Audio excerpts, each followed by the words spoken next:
a spin. Wanna take a ride, you know you're dealing with the wild card. And welcome to Wildcard. I'm your host, JC Kane, and with me, as always, is superstar Jay, as well as his up-and-comer. Have Dustin, Markowitz, or however you spell his last name. Markowitz. First off, So he's with us. yeah, Markowitz. And I got to say, I don't think I've been known as an in probably 18 or 19 years. So, Well, I to Jay, you know, I mean, you're an up-and-comer to become like an official dog of doing. I don't know. You don't know where he's going. Jay's the guy who handles the site, the second in command or whatever. So that's why you're up-and-comer. this is the greatest intro in any podcast ever. That's how we roll. It took like 5 minutes just to explain. Oh. All right. But, okay, well, hey, actually, as always, JC, thank you very much for having me on the show, and I look forward to doing another one like we did a couple weeks ago. Yeah. The audio problems, and I don't think our dog co-host is on tonight, so. Nope, I was at my sister's house last time, and I'm at my house this time. I might have to get a couple more dogs for our co-host. Yeah. So, anyways, we are going to move right along and the lovely show. So, Jay, take it away, unless you want to go back and forth. It don't matter. But we started off Slam number 2, the normal announcer stuff, and then Christy came out, made some announcements, pretty big announcements. She announced our first pay-per-view, which is Summer Breakdown. She announced that her and Jack that's one of the two they purchased from Michael, aka that's one of the two we took from UW, but we will be creating new ones. So we just wanted to take Summer Breakdown. We're also going to be bringing in Royal Flush down the road. And then moving along, she announced pretty big announcements. We got the Champion Spotlight, which I already talked to a couple people, but I can't really reveal much about that right now. September 9th is quite a ways away. We got, she announced the tag title match, which is open to anyone. And she announced the World Championship Tournament, and that's pretty much the opening segment, and obviously I wrote it. Yeah, and if I may, Jay, I know we want to obviously stay within our boundaries, but I mean, Royal Flush and Summer Breakdown obviously have a very dignified history within EW. And, both those pay-per-views meant a lot to me and a lot of the guys that had a chance to participate over there. So why do you think it was so important to bring it over to HSW? Well, Royal Flush I wanted to bring mainly because of its name, but it fit the style it fit the style pretty good. But Summer Breakdown is just like, I always figured that was like our second biggest pay-per-view. Then you take away WrestleMania, which obviously, that was not my creation. But Summer Breakdown, take away WrestleMania, Summer Breakdown was our biggest thing. So I wanted to keep that because it was a good pay-per-view. Even though Christy has horrible luck at that pay-per-view, but that's here nor there.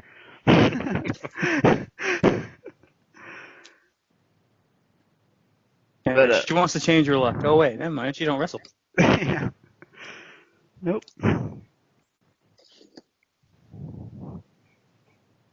To get in on that champion spot. So get to it, Jay. Get Christy a championship. Yeah.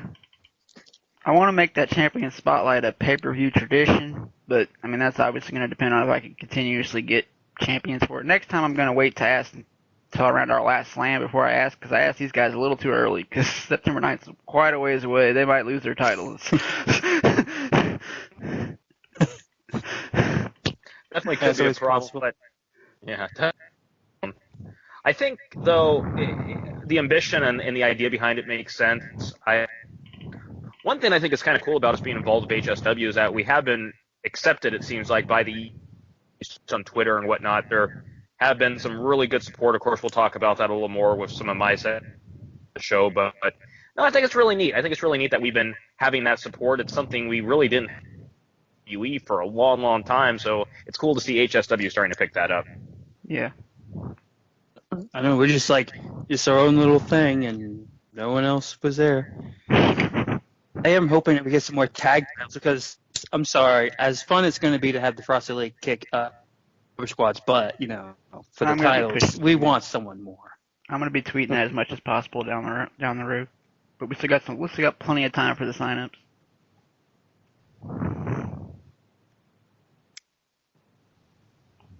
We better.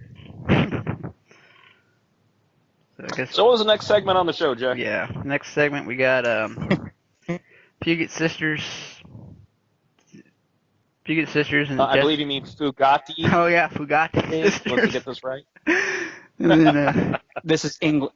Hey, this is England. Remember that. But as Jessica went out to the fan section, Mike Jobber showed up and tried to offer Nanny some gifts, and that didn't end well for him. This segment was written by, obviously Mike. I mean, all three of his characters, so I thought he did pretty good with it, though. It was pretty funny. Well, I heard though that were involved somehow. Maybe I'm wrong about that. What? Ben and Tony were involved in writing that, but I could be wrong about that. Sorry, Mike.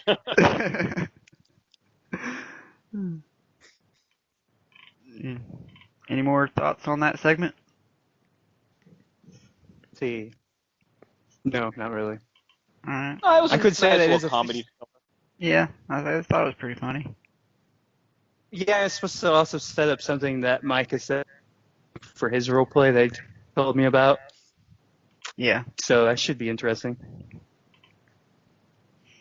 I mean, frankly, Mike actually is very good with we've discussed in the past on other podcasts about how write comedy that really relates to the audience. And, Mike, with certain characters, it's kind of hit him.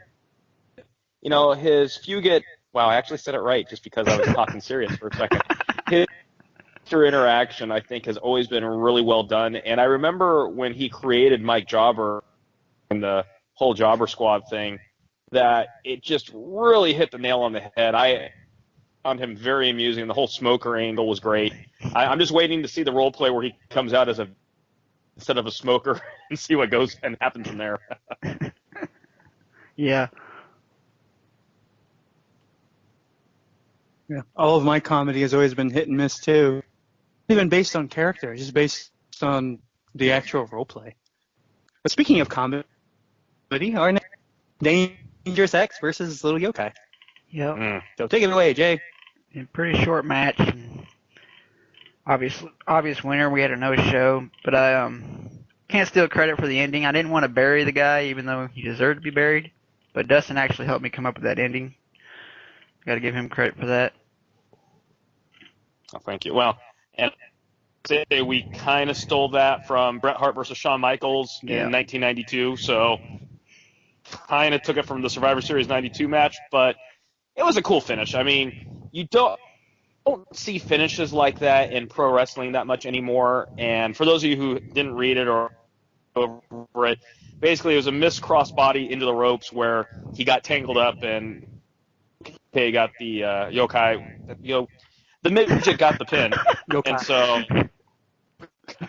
the midget yokai got the pin, and but again, it's I've always really enjoyed the old school booking as far as finishes go. I mean, either just do, hey, the guy hits the finisher, that's it, or they do something completely off the wall, like 5 chair shots to the head or something, which just kind of defeats the purpose of the match. So to see something like that, and I think Jay, you actually did it very well, kind of helps enhance the quality of match writing. And I wish more people would do that. Yeah, appreciate that. Yeah, Pleasure. Of course, I also like. Wait, never mind. Was that one or is the last one where Yokai kept on getting mad every time, like they wouldn't? That was his they wouldn't boo him. They kept on cheering for him. Yeah, that was his match. Well, evil is evil. Is the evilest evil of all evils. Yeah. No, it's a cute character, and and that's I think when we get towards the end of the show, we could talk about and writing a little more, but it's little characters like that I think really set apart creation, because it's very easy to write the tough guy Superman. It's hard to write a character that is obviously inherently flawed, and to be able to do it consistently and in a way that relates to the audience, and not really care whether you win or lose. It's just about having fun.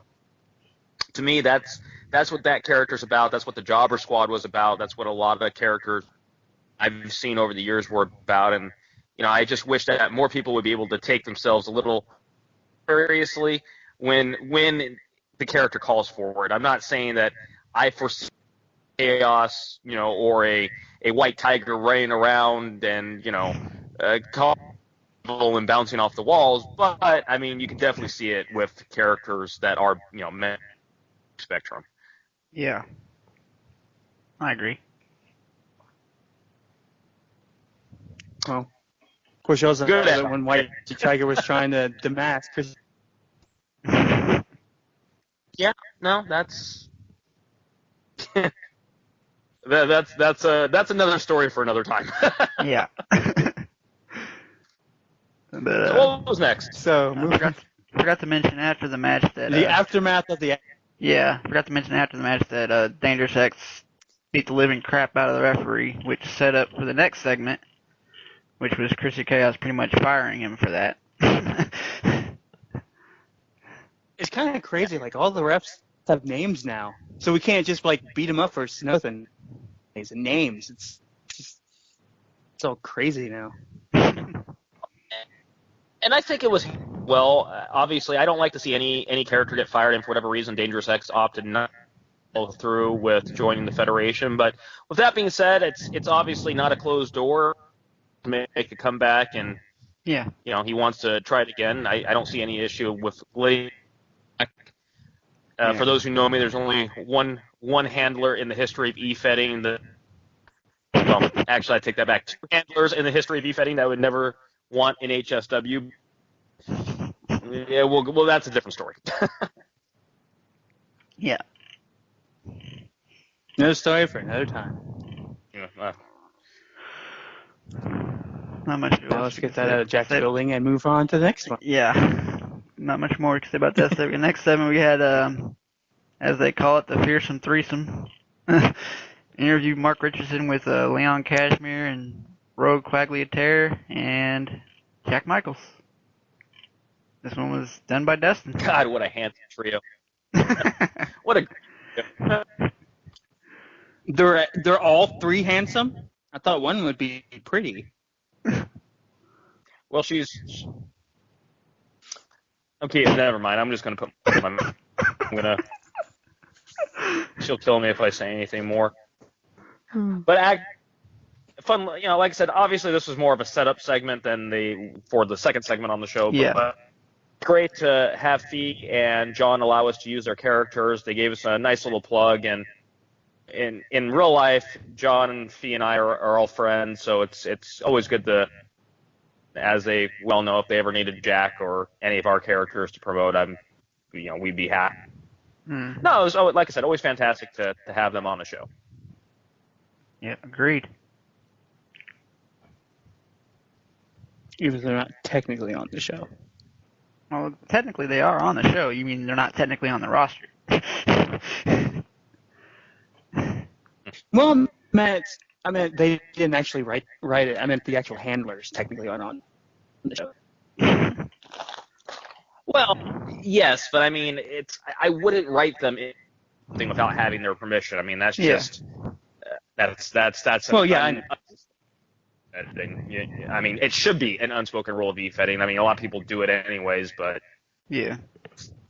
But I mean, the fact of the matter is, I mean, it's like if John 4 role plays and he used Jack in all of them, and I mean, even he's my friend, and even with that, I mean, he would still say to me, "Hey, I'm going to have Jack do this and that."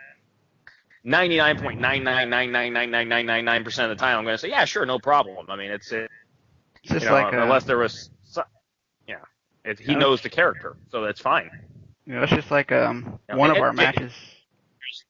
I was facing Jack, and I still asked you to use Dutch, even though I knew you would let me, but I still asked you. Especially since I was facing you. And well, that's the thing. I mean, and that's, again, it kind of is an unspoken rule for anyone out there that is a little hesitant. I mean, again, if you're your best friends, it's always polite just to say, "Hey, can I use this?" The answer almost obviously yes. I mean, there's very few times I would say no. I mean, there have been times I have, but it's only because of something I may have been building with my own character in a separate role play, or and Jay, I know even you and I, when we were tagging up in some other stuff, you were like, "Hey, I want to use Dutch because I'm going to be doing this." And if you don't have that communication, obviously your role plays aren't tied with each other, which is, especially in a tag team situation, that's a horrible thing to do. Yeah. I agree. Moving on, I guess. If you got anything else to say? Moving on. Okay. We're good. Annie Fugate versus Mandy Wheeler. And Mandy Wheeler. Tomato.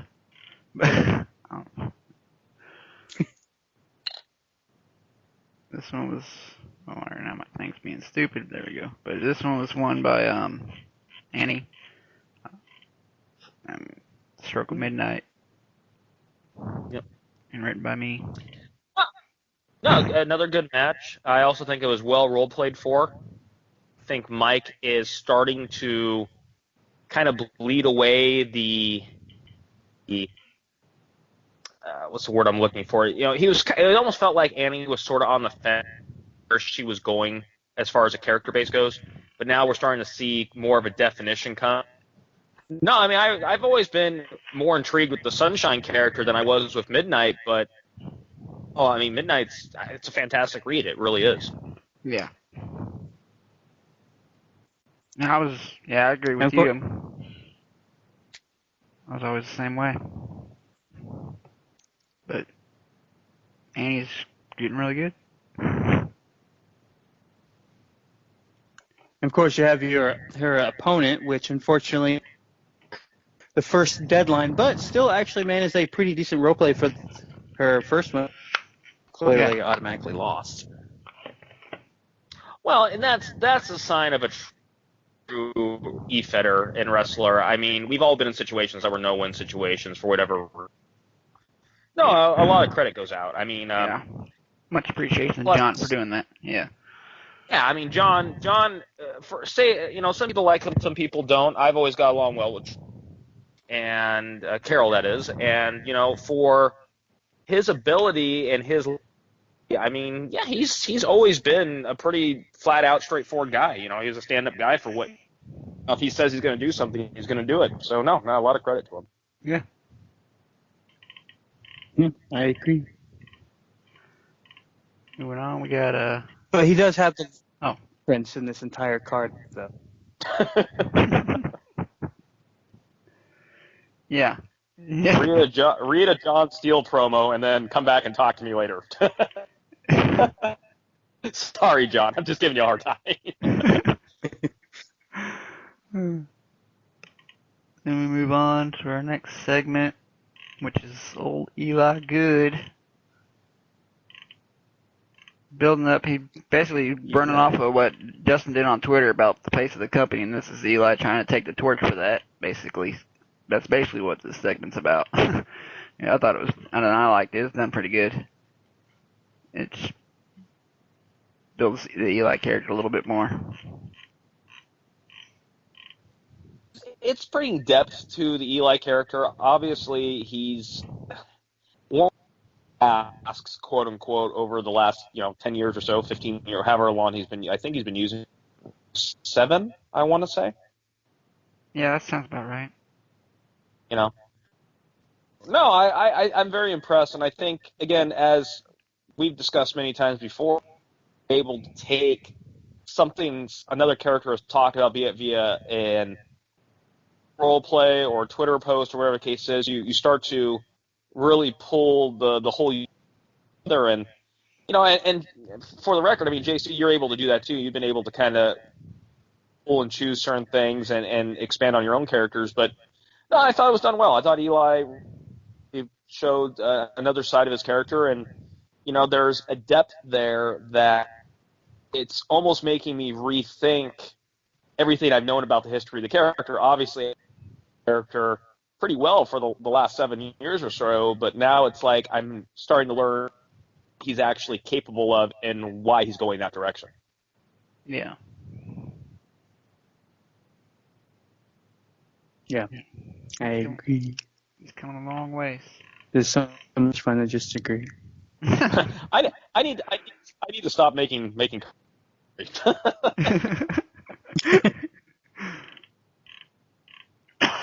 Next, we got Desmond King versus Roller X, and another match written by me, which was won by Roller X. Another 2-versus-1 situation, but I thought JC did really good, especially that first role play. The role play was really good.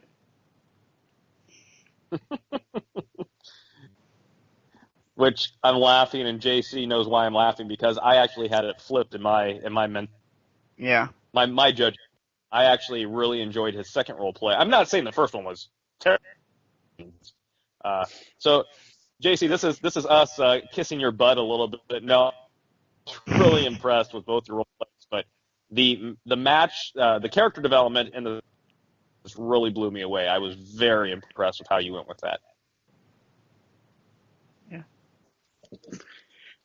Yeah. Of course, it's kind of sad because to me, I thought roleplay actually did better than my second. Of course, not the first official roleplay the first official interview of the Samantha Cole, was it? Yeah. Yeah, her. So I gave her first official interview. And like we've always said, I mean, different strokes for different folks. Jay we're all going to be kind of in the same boat as far as what our judging guidelines go, but something might stand out to Jay, and something might stand out to Jay that doesn't stand out to me. I mean, it doesn't mean that's the whole point of judging. Yeah. See, I think what stood out from the first one for me was that it was match relevant from start to beginning, and like he tied his character development in there, but it was match relevant all the way through, and I was pretty impressed with that, like the way he did that. Yeah, I mean, like I was really impressed with the character development in the second, and the reason I say that is he really, a lot to work off of. I mean, let's be frank. I mean, and that's no insult to D. Really wasn't a lot of meat that he really could pull from. So, I've always been that could take literally bare bones and spin into something that can.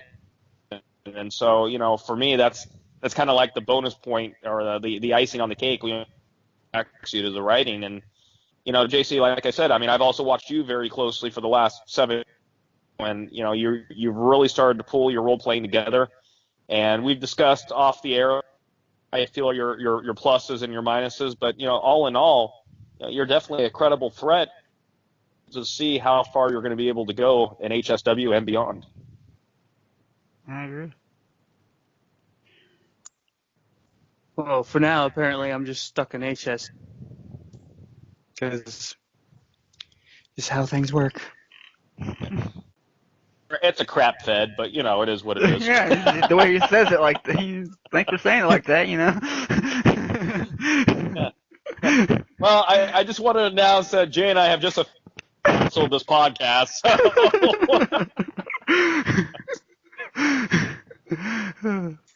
It will live on in the memories of all of our viewers. It reminds me. I'm sure you guys have seen. God, I just went blank on the name. It's a stoner movie, but the guy he quits his job and he's you, F you, F you, you're cool, and F you. Oh. I know what you're talking about. I can't think about it. I'm drawing a blank, right? I've I seen it know. like 100 times. Funny movie. Jim Brewer's in it. I remember that. And not that important, but that's how Yeah. that's how I'm going out in HSW. I'm having the Christie's office and drop trow and just take a big healthy. You know what? Never mind. Let's move on. Next we got a Missouri segment with good old White Tiger showing up, aka Jeff Payne. Which this is another role segment that's setting up for his Missouri roleplay, as he told me. Apparently White Tiger's got a surprise to be telling Missouri at dinner. Always great to see Everyone Mike. knows, but it's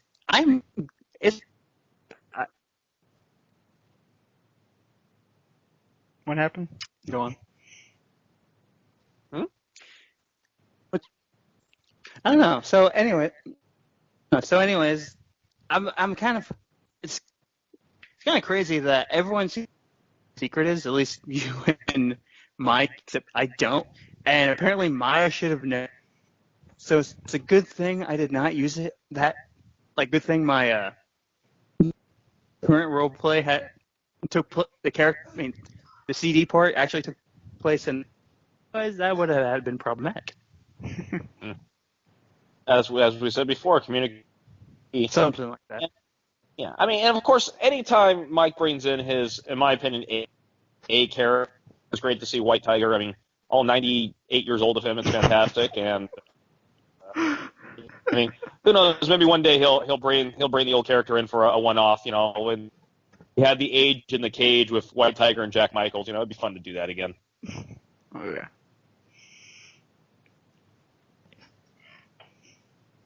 Of course. So much dead air. Yeah, I guess we're moving on to the fearsome threesome again. It was time to think. Yeah. But well, okay, we'll go with that. we got the fearsome threesome again, and I'll let Dustin take it away with that one. Yeah, I mean, just another fun little segment. This was something that I actually had. This conversation actually came out of an out-of-character conversation I had with John. Not literally saying there was no face of the Federation, but trying to decide and figure out who we thought was going to be the standouts. And what was interesting was all three of us were kind of looking at different people and why they wouldn't be, and it kind of spun into what I wrote for the segment with, the nacho line. That actually was stemmed from her comment on Twitter. And for those of you who I seen it. at One Wrestling Icon, there was a funny line that we put. I've never seen a woman eat nachos like that. And of course, Fee decided to respond back saying that she loves nachos. That scene verbatim into the development, but no, the idea really behind it is that I wanted some ska as far as established superstars really debating about who is going to be the next hot thing. And in her opinion, which is not an out of character opinion, obviously it's an in character, was that she didn't really feel that heat off any one individual. And it's a little bit more undertone to that than what was written, which only a handful of people are privy to.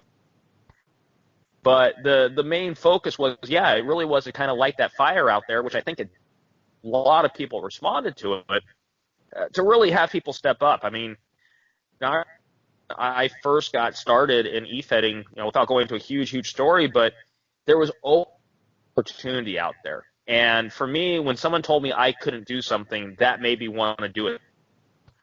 I mean, hell, how many people thought that I was going to be able to bring, in 2010, and basically retired for 4.5 years, I bring in a totally brand new character to the top in what was it, Jay? Like 5 months, 4 months? Yeah. You know, I went from zero to hero. Yeah. I mean, you know, and that's not a brag moment, but there was villain. It's a zero to villain. Zero to villain. It was fun. I enjoyed that character, but the point was that there was a lot of people. Well, who is this guy? Because at the time, you know, very few people knew who I was. Gone so long, but you know, I fed on that, and to me, that's what I want to do with all of you. I want you guys to feed on this in character feed. No one is stepping up, so let's make it step up. Let's make this tournament worthwhile. And like I said, I see 3 or 4 guys that are hungry that could very easily be in HSW right now, and that to me is really a special thing. Yeah. When Mike was reading the results, after he read that segment, he said his comment was challenge accepted. Yeah, I mean it's cool. Mike Just gets like where. Oh, go ahead. I was just gonna say that like every single role play thus far, except my role play, had something to do with this scene right here. Oh, yeah. I mean, and I have been reading stuff that's been coming out, and that's great. I mean, that's was, you know, I think a lot of people, unfortunately, sometimes look comment like that or a segment like that and think it's an out of character shot when it's not even close. As I was going to say, you know, Mike is definitely of the old school, and you know, he knew exactly what it was. Segment went out there, you know, and yeah, I mean, like I said, I mean that challenge goes out not just to people in e-fetting in general. I mean, fantasy wrestling needs stars, you know, and to be told you can't, means you have to find a way to stand out. It's not always an easy path, but you know, at the top, it's a pretty spectacular view. Yeah, I agree. Anything else? All right. I once open mouth kissed a horse. Moving on, then we we have to what? give the courtesy get dead air thinking time. The customary dead air thinking. We got a return, not return because this isn't EWE. So we got a double debut of EWE Hall of Famer Nero Phoenix as a manager who introduced his actual new character to the Fed, which is Rocco Abrams. Hopefully I'm saying that right. This was written by Gaz, and I really enjoyed that segment. I really did. Like, I liked the line where he went back and threw Jensen's line back in his face. I liked that part. Mm-hmm. I love Gary. You know, Gaz and I have known each other for a long time. I have role played against him. He has a very unique. His characters, the Nero Phoenix character, obviously has gone through a very interesting. And I remember talking to him a few years ago when we did a match with him and Dustin, and then he was transitioning into the manager. And I said, yeah, I mean, he's a great mouthpiece. So no, I mean, and I'm hoping, knock on wood, that he's able to use that creativity and stay active. I mean, he's got so much potential, but it always seems like he's his own worst enemy. Yeah. That's why I was proud to see him be like, he was the first post for this card, which is cool. But I get where you're coming from too. Yeah. I mean, any fear from you? Any what? On what? His ability? Yeah, any fear, any apprehension?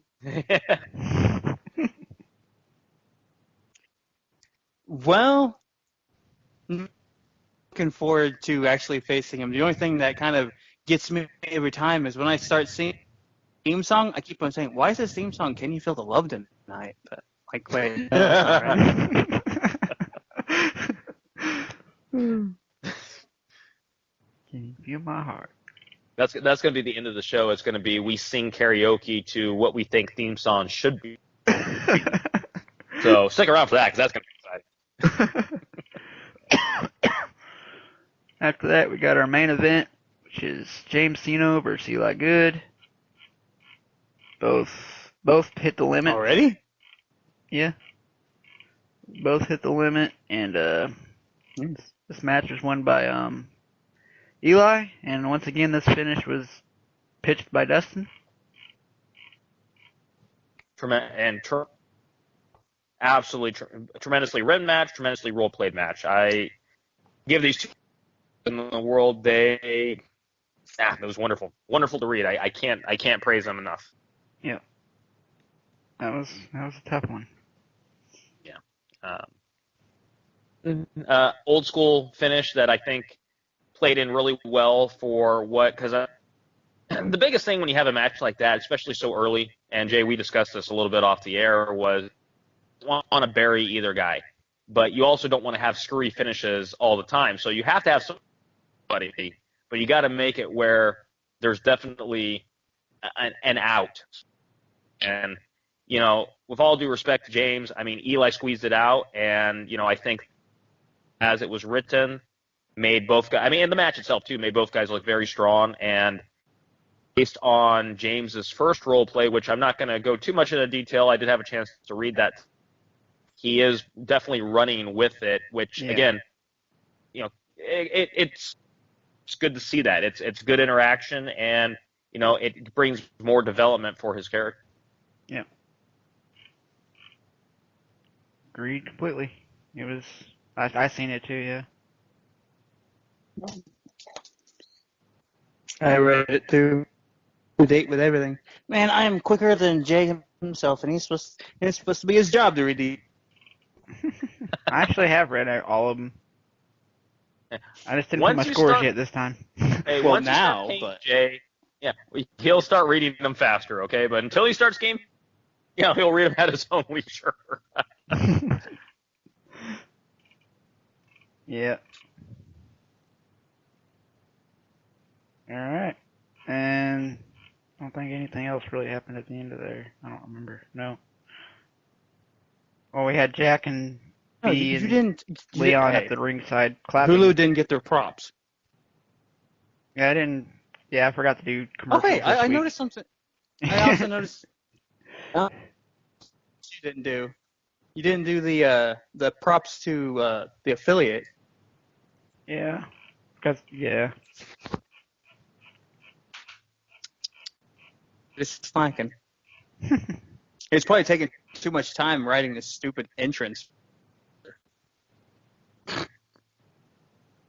No, that's what it really went. I copied that from their bio. Oh, see. Wonder so could have gotten rid of the. Or did you want us to sing along? Can you feel the love tonight? that takes us to the end of that show, I guess. Introducing first, Rocco Abrams. All in all, though, I think it was a really good show. And again, our second show, again, tremendous. I mean, we're definitely pushing forward, and I love that are on time. My God, when has that ever happened? Yeah. 2 in a row. Yeah, just don't jinx it now. Don't jinx it. This is still Jay we're talking about. I mean, what? Like I said, I ain't got to worry about finding people to judge my match this time, so it's a whole different story. And I also think, obviously, the way we have the Fed set up and the scheduling, the talent, and the staff, I mean, there's a lot of support that Jay for, and there's no pressure now. I mean, it's a brand new ballgame. Yeah. Especially since he doesn't role play in this bed. And that's a big. That was also really one time. Yeah. I mean, that was So moving on, we are going to talk about. What? I wanted to hear what Jay was going to say here real fast, if you don't mind. What were you saying, Jay? I was saying that was I lost my thought now. I was saying that's Hey, because role playing, it's easier to just do run. Yeah, I mean characters. that's why I ain't gotta worry about finding people to judge my matches, so that results aren't gonna be delayed anymore. I mean, that's obviously already starting the show. I mean, that was like one of our biggest problems before, was I always had to find someone to judge my match, and if one of my main judges was busy, I had to find someone else, and that wasn't always why we were delayed, but that was a majority reason why we were delayed. Was finding people to judge my matches.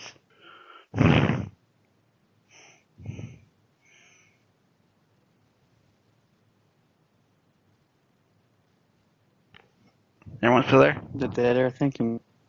I didn't know. Everyone went silent. I was like, what the heck? Alright, I guess alright. Moving on now to Slam 3. Okay, so moving on. I guess there is a delay. Because they didn't hear me.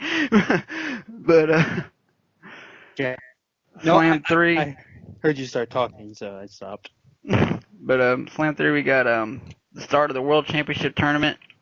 And the card's not really in particular order. The turnout's going to decide it, but going by the order that we have now, we got Eli Good versus Little Yokai.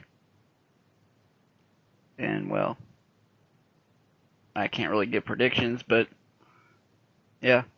And so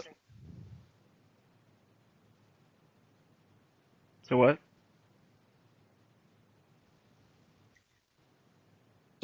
Hello? Did Yeah, we lose this is JC? Dustin. Hello. I'm here. I don't know. It might have. I mean, I kind of got lost back there. Thinking time. I'm just lost in thought. No, I'm here. I don't really have much to say. Obviously, I agree with Jay. I can't get based on, in my opinion, I don't think we should be predicting outcomes on matches, but come on.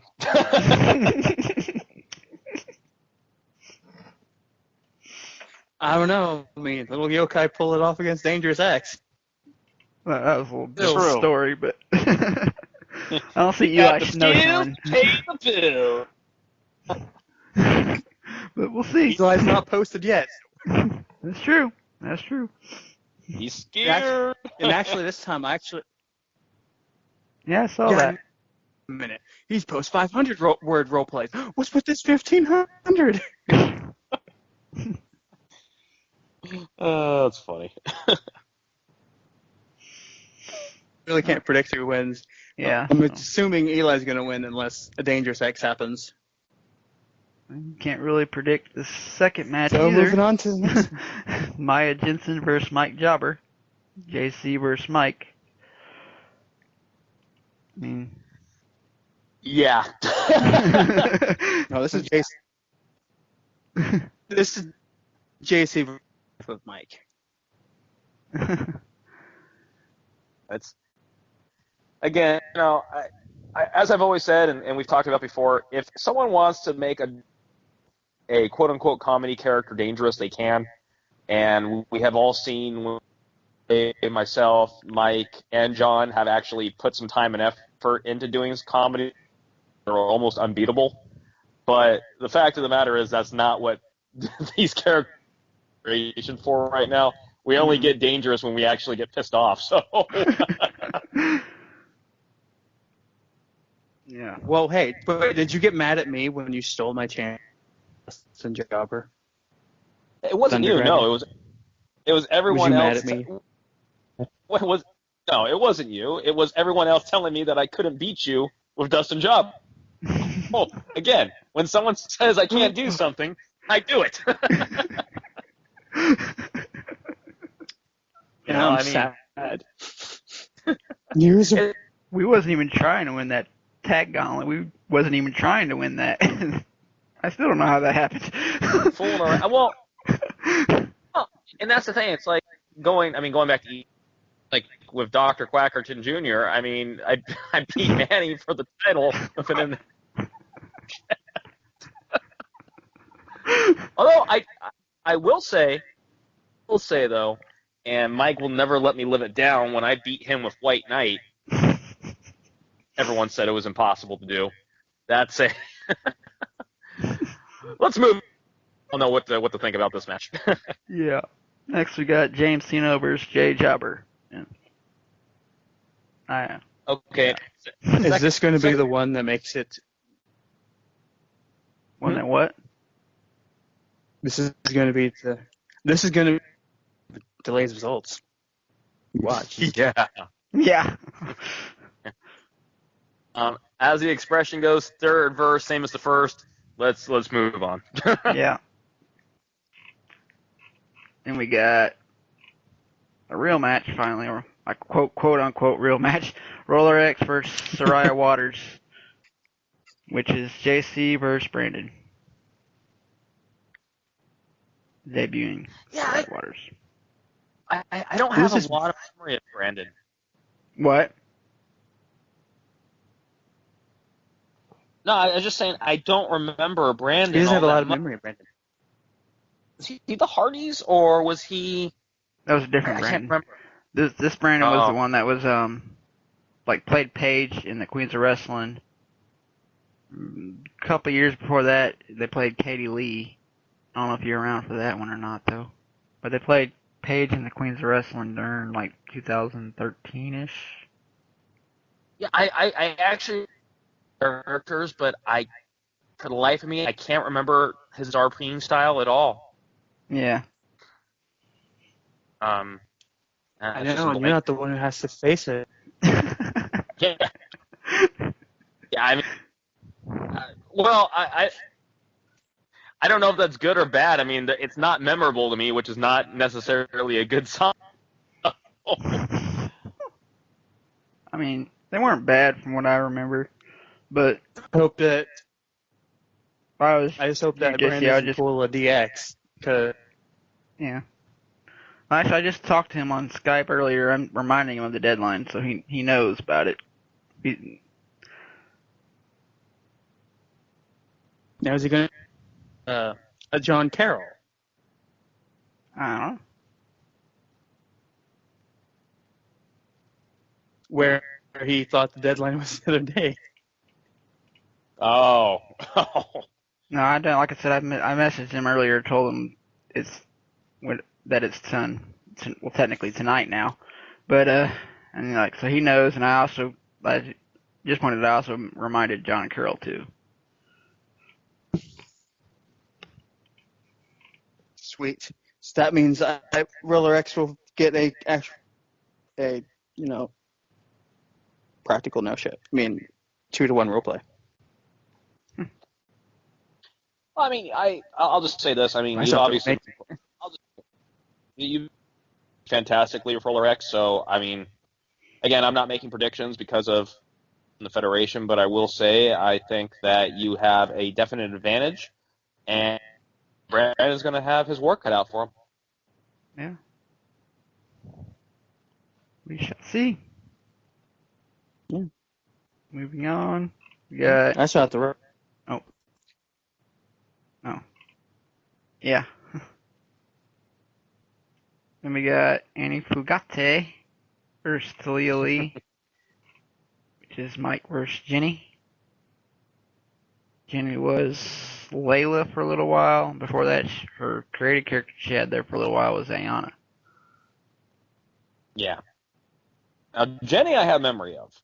Yeah. And again, but Mike's going to be tough. Yeah. Looking forward to that one either way.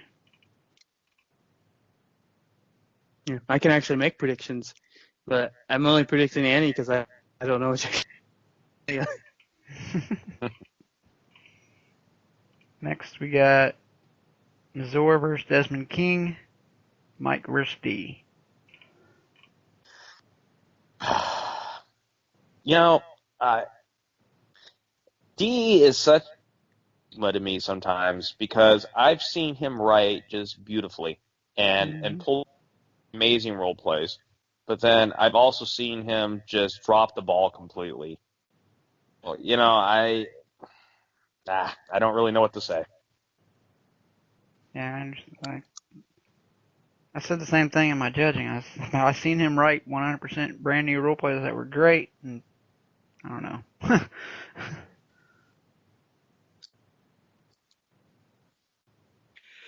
Yeah, so I noticed a trend. He's only been posting role play, like for both of his matches. So we're going to be seeing a 2-to-1 role play. We'll see. But, yep, I have to prediction is still Misery. She's still my favorite non-mind character.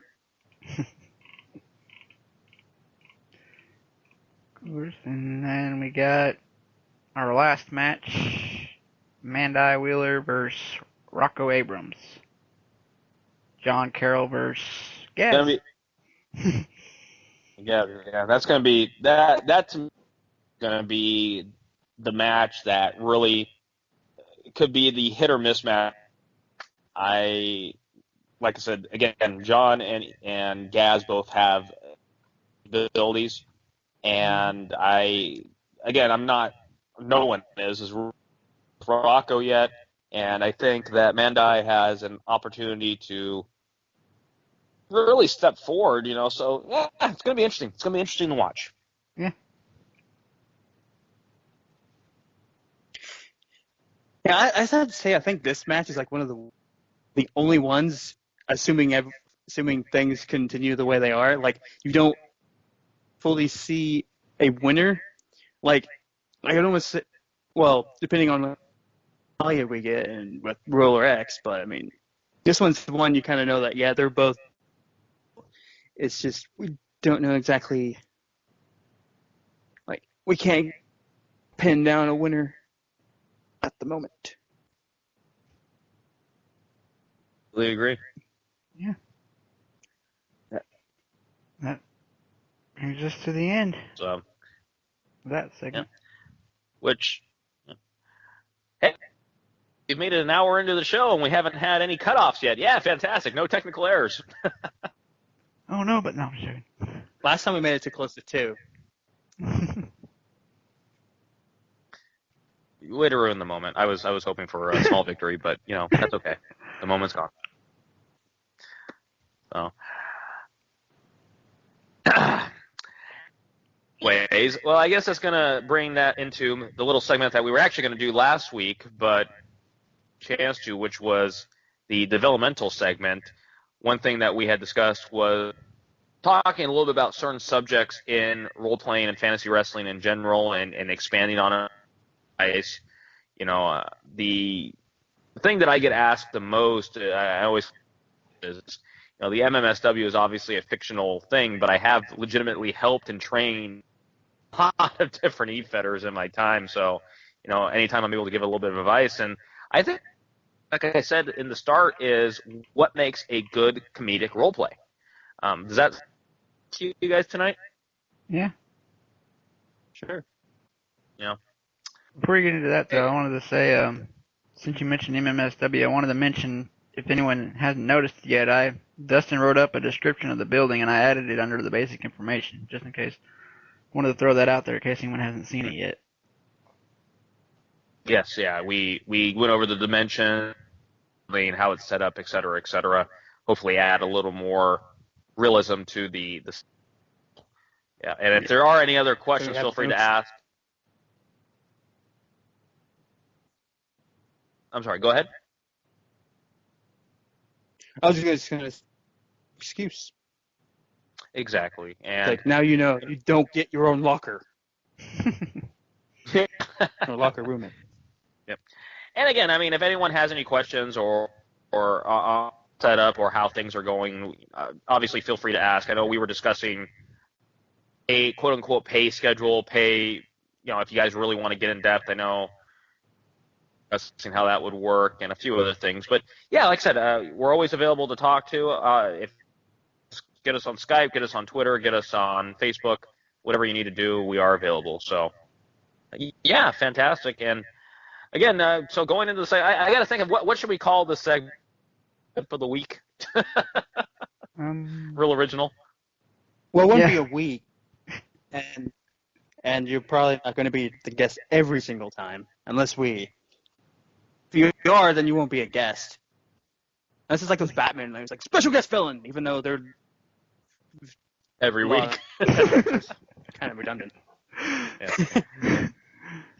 Whatever the case is, I appreciate being on the show. So, well, but going like what makes a good comedic role play, and I think the one that handlers make the biggest mistake on is that trying to be funny and being funny are two totally different things. Mm-hmm. And what might work in real life, or what may work in reading jokes and whatnot and trying to plug it in, does not necessarily flow well or relate actual emotion and feeling in your writing. I know myself and I'll use Dustin Jobber as a prime example. People would ask me, well, how do you come up with? I said, well, I would just come up with the most ridiculous things I could think of and put them in a real life situation, which always seemed to get across as charismatic and funny. Be it when I made him heavyweight champion, he shows up at the arena riding a donkey with 2 6-shooters on his hips, and shooters up in the air. Totally ridiculous, obviously, but awful. I mean, if you can envision it being done, and it is something that could happen, I think that makes the humor that much more believable and relatable to your audience. Anybody can write down punchlines of jokes or use dirty observations and this stuff, but to just have that subtlety of, and it goes for regular role playing too, I think that really is what sets comedic role plays across. And if you do use a comedic character, the brilliant part about it is that when you decide to make this for whatever reason, you actually shock the audience to the point where, okay, I use Jim Cornette in this expression. He used to talk about characters. If A is real, C must be real. So if the character is funny, he's serious about his humor, even though but then all of a sudden he's putting forth this effort saying, hey, you know what, fun and game, I'm going to give you my best kind of thing. That actually tugs on the underlining heartstrings when you have that underdog, when you have that baby face or even a heel trying to rise. No, I mean, that to me is really what makes a great comedic character. And also being able to do the seriousness of the other characters around him, because if you can get a good straight man, just about anything. Mm-hmm. Yeah. Hit the nail pretty much well on the head right there. We should call this segment Dustin Talks to Himself. I do that all the time. What difference does it make? But See, no, I agree with everything. that's why I you was said, a good comedic This time writer. people actually might listen.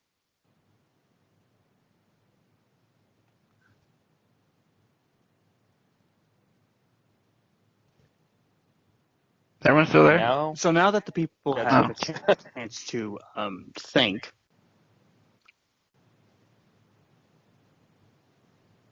All right, what?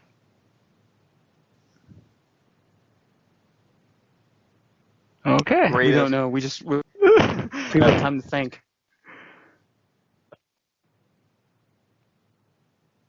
They have to digest all that information Dustin just gave them.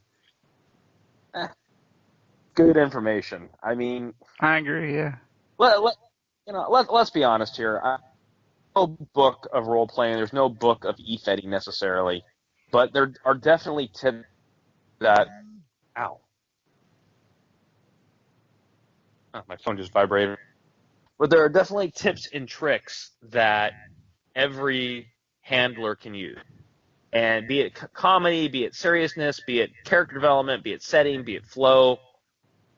Is if you have somebody, and again, mind you, I'm not always right. I've been out garbage before, But my track record kind of speaks for itself, and I think if you have someone that and has had a very successful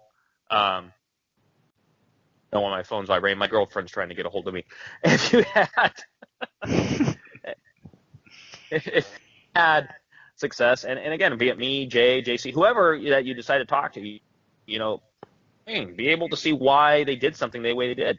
I mean, that's the only way you'll really improve what you're trying to do in this game. I mean, everyone did the exact same, the boring game. I'll tell you that much. Mm-hmm. Yeah, definitely. Yep.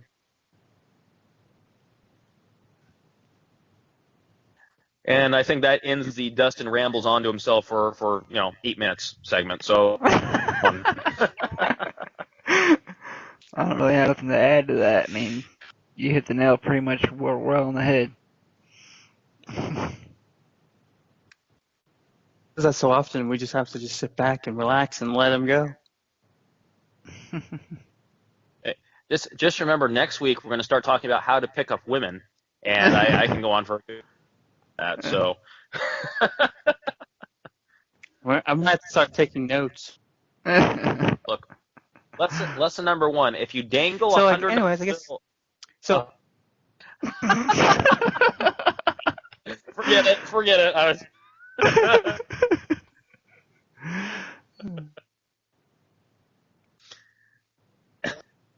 Our next topic, we should talk about we already talked, but we also have a new tag team, Mr. Misery and Valentine Dark.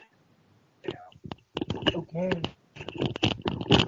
I don't really know what to say about them. They're brand new people. I don't really know the handler. He found us on Twitter. Yeah, I'm not really familiar with them either. I saw it and whatnot, and yeah, I mean, always great to have new talent though. So I look forward to seeing what. Likewise. And we'll see if they actually enter the tag, sign up for the tag team thing. Because if not, I mean.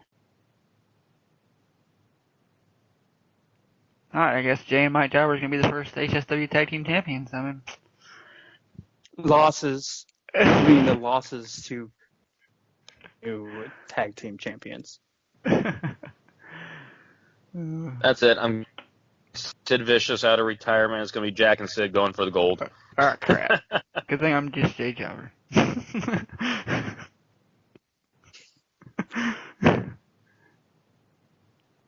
Although that is probably one of the final topics I'd like to bring up, which is tournament in 4CW has started.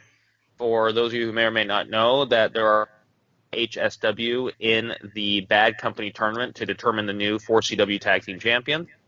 Myself as Jack Michaels and Jay as Christy Chaos, as well as the Frost Elite with JC and Mike. And no, I mean, I think it's going to be fantastic. This is really the first time I've had a chance to role play in about months, and I had a chance to lay down my first yesterday. Had a great response on it. Obviously, have a tremendous rapport. In fact, still the record holders for longest tag team champions in history, and since the federation's closed, that will most likely never be broken. So, but yeah, no, I mean it's been really fantastic, and that we're able to duplicate that success because it's not about winning the gold. It's not about furthering our careers because Lord knows, between him and I, we've done enough. Not to brag, but I mean, it's more about bringing that attention to HSW. We want people to check out what the Fed is, and I'm sure JC, you and Mike feel the same way. I mean, if you're able to have in the 4CW tournament, you can really just turn around and bring people back in the high stake. Yep, that is the goal. Well, I can't say Mike. I just know that I wanted to join because I'm like, hey, this done in like 1.5K role play. It's like awesome. Wish he would do something like that. No, wait, not EW. Now you got talking about that. Well, ladies and gentlemen, welcome back to Behind Enemy Lines, EWE's official podcast. Yeah, we still got Dustin and so I guess it works. We just added the H for the fun of it. Funny. So no, but it's a lost art to be able to really showcase the differences between federations and the talents it produce. And I like at least for myself personally, Jay, I can't really speak for you or anybody else, but I almost feel like the generation I grew up in as a writer is really gone now. I mean, there's a few hanger-ons from that period, but I think I'm one of the few that are left. And to some extent, it's see that what we kind of started has evolved into what it is now. But I think a lot today have kind of lost the point of e-fetting, which is to be able to beat by promo and character development and a combination of who you are, what you can do. They will go overboard on character development or talk about stories that make the cases. And 4CW really does seem to push the traditional aspects of fantasy. Yeah, I'm really looking forward to seeing how we do in this event. Likewise. Looking forward to it. Let's just hope they don't team. Let's just hope face each other too soon. Because I'd hate to have you guys leave the tournament so quickly. Oh, Christ, here we go.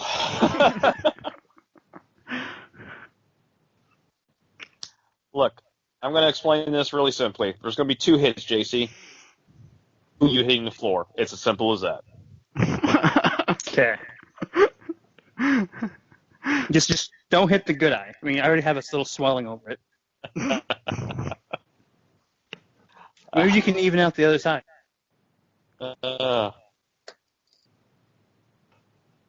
Look, I'll explain it like this. There's people like Jay and I, and people like you and Mike. People like you and Mike go to the first round, maybe lucky, and then face people like Jay and I, and all of a sudden you're carrying our bags into the arena. You're wiping the sweat off our brow in the gym. Well, you say like, hey, we're your boss. You have to do it anyways. So that's a good point. they don't even cheat. Like, hey, since we're your boss, you have to lose to us.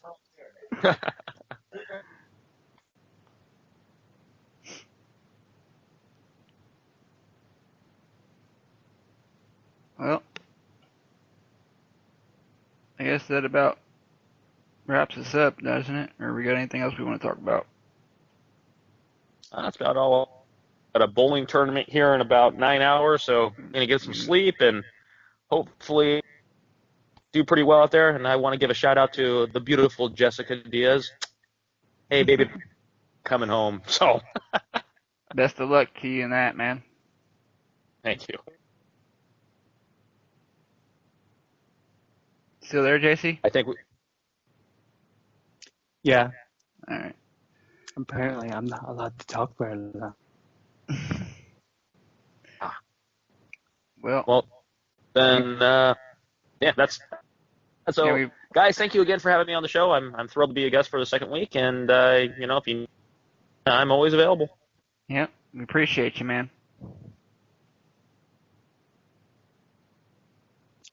Yep. I guess So, yes, that. Go ahead. So I guess that wraps things up. So anything else before we leave? No. Okay, well, until next time, everyone, catch you later. This is Wildcard. Wanna take a spin, wanna take a ride. You know you're dealing with